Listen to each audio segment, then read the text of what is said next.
First off, philosophy is a confession. Swiss psychologist Carl Jung saw how the modern materialistic world of money, pleasure, fame, and power did not lead to happiness, but rather an increasing sense of meaninglessness, anxiety, suffering, and loneliness. He sought to bring our attention back to the search of our soul and to restore our connection with ourself, our innermost sanctuary. Life is a journey of discovering ourself, which is our true and complete personality, consisting of both our conscious and unconscious lives. This is what Jung calls the individuation process, our journey of psychological maturation. It is the indestructible foundation that supports us when we can no longer support ourselves, like a rock that the waves keep crashing over, standing unmoved despite the raging of the sea. To be in contact with this deeper part of ourselves is to be in a state of tranquility, undisturbed by wild emotional fluctuations. The goal in life is not perfection, but wholeness. For Jung, there are two stages of life that are part of individuation. The first half of life is oriented towards the outer world, work, education, relationships, etc. We must throw ourselves into the fire of life and expose ourselves to daily life and hard work, which solidifies our personality. Natural life is the nourishing soul of the soil, which provides a rich source of nutrients that heals us. This is why contact with nature is important. We mustn't get lost in abstract thinking to the detriment of practical life. It is the body, the feeling, the instinct, which connects us with the soil. In his old age, Jung continued to value this way of life. He wrote, "I have done without electricity and tend a fireplace and stove myself. Evenings, I light the old lamps. There's no running water, and I pump the water from the well. I chop the wood and cook the food. These simple acts make man simple, and how difficult it is to be simple." This anchoring in reality is a prerequisite for the second half of life, where our focus shifts to our inner world, our quest for individuation. And this is the phase of life Jung is mostly concerned with, the realm of the unconscious. The world of the inner life is as infinite as the world of the outer life. Man lives in two worlds. Many people, however, have neglected this part of themselves and only remain half alive. They are unprepared by the natural transition into the second half of life and fall into a midlife crisis because they have not learned to align both worlds. When we are confronted with the real and crushing problems of life, we desperately search for our soul. We realize that the values we have learned from society provides no help to us. Conformity is the great destroyer of selfhood. The opposite to courage in our society is not cowardice, it is conformity.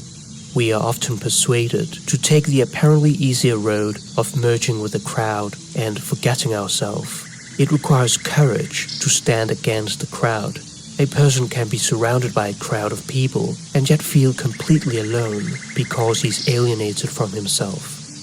The search for the soul is a solitary task, and when we avoid the soul, it keeps on stirring, it disturbs us, makes us restless, and gives us no peace. However, these problems are important. They are incentives for us to undertake soul work. Without the trials and tribulations of life, we aren't likely to summon the determination to overcome the indifference of daily life. People will do anything, no matter how absurd, to avoid facing their own soul. The gate that leads to destruction is broad, and many enter through it, but the gateway to peace is narrow, and none may enter save through affliction of the soul. It is wise to nourish the soul, otherwise you'll breed dragons and devils in your heart. Every psychic advance of man arises from the suffering of the soul. Embrace your grief, for there your soul will grow. Like the primitive indigenous tribesmen, Jung recognized that the loss of soul leads to a sense of meaninglessness in life. When a tribe of people lose their feeling that their way of life is worthwhile, they may stop reproducing, or in large numbers simply lie down and die beside streams full of fish. Food is not the primary nourishment of man.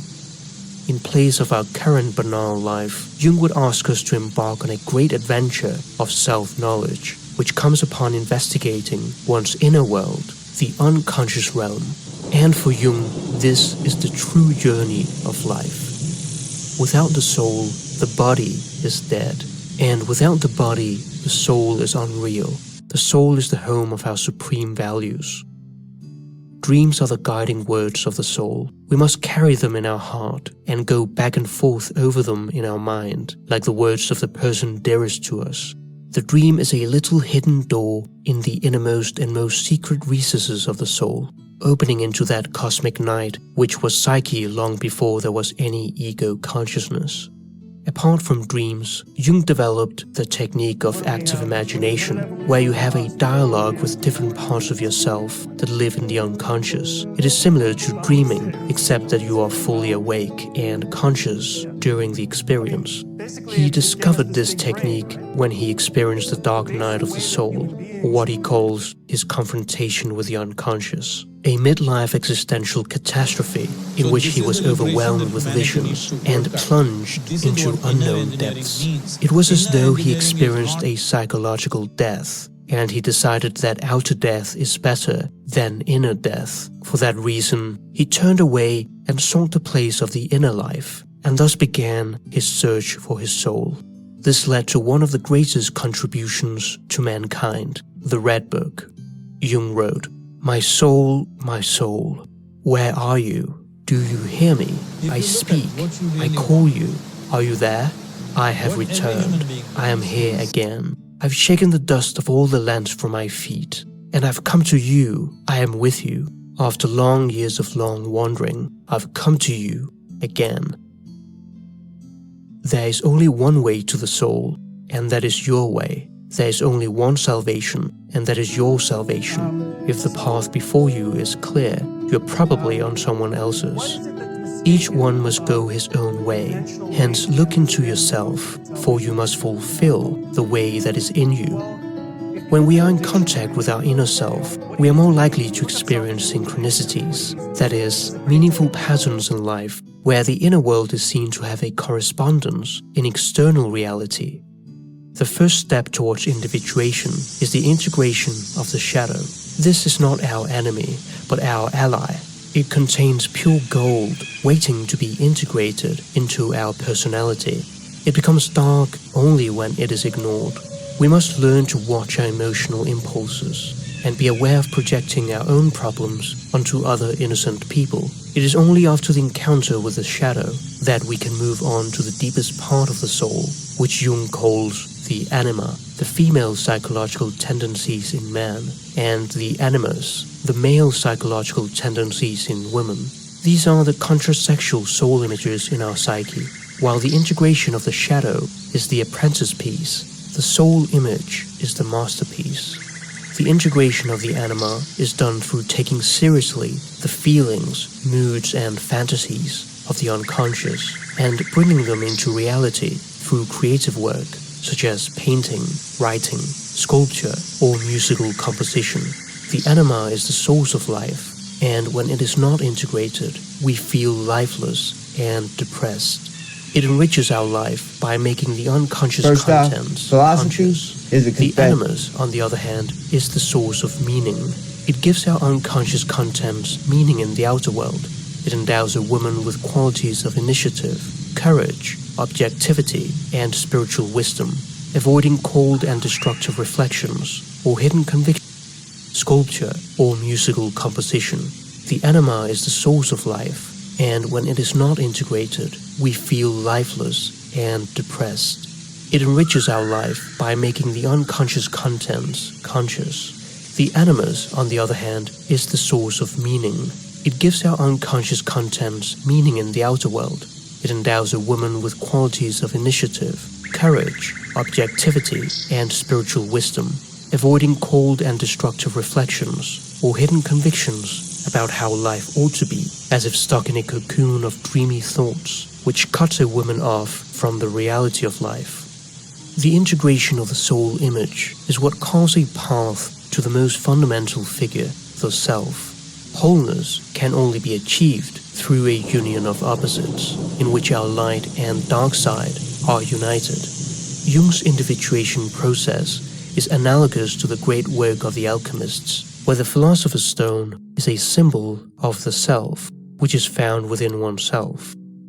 For Jung, the task of alchemy is psychological. It is the art of expanding consciousness, of self-realization. When we have lost our way or do not know what to do with our life, we can only surrender to the higher wisdom of the self, our constant inner companion through life. Jung did not see himself as a healer, but as someone who could guide you to heal yourself. The cure ought to grow naturally out of the wounded individual.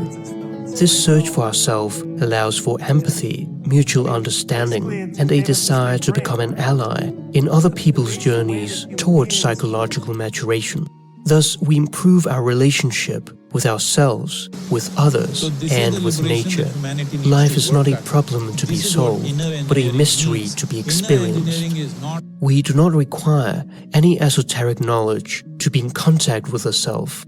Anyone can take the time to look within, to reflect on life's meaning, to give time and attention to values, interests, and activities that bring joy and fulfillment to one's personal life.